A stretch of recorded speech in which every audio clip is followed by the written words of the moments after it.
for Merco CrispyMax. The first thing you want to do is power off the unit by switching the power button.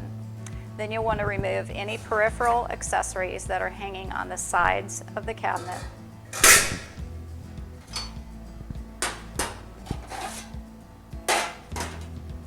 Remove your scoop and any dividers.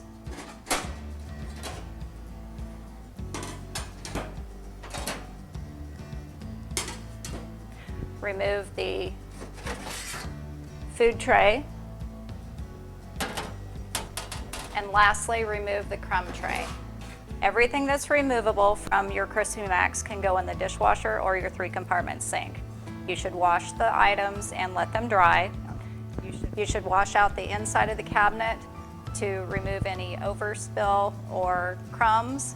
If you have stubborn areas, you can use our Merco cleaner. That will help get all of the residue off. This should be done at the end of every shift. A new feature that's been added to our Merco CrispyMax is the emergency overflow drain. There's a notch in the crumb tray that lines up over the top of that emergency overflow drain. This is not to be used for cleaning or hosing out the equipment.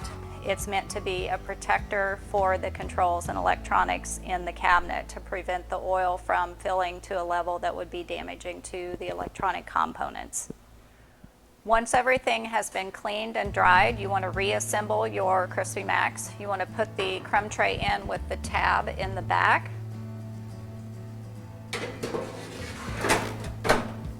Make sure it presses down to where everything is smooth and even at the tops.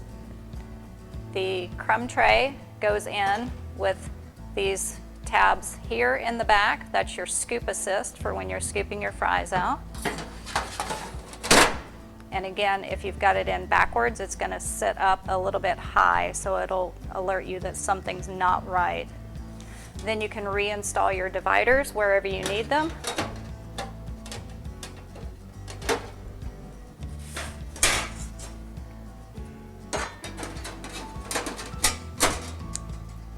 And you can hang your accessories back on the side.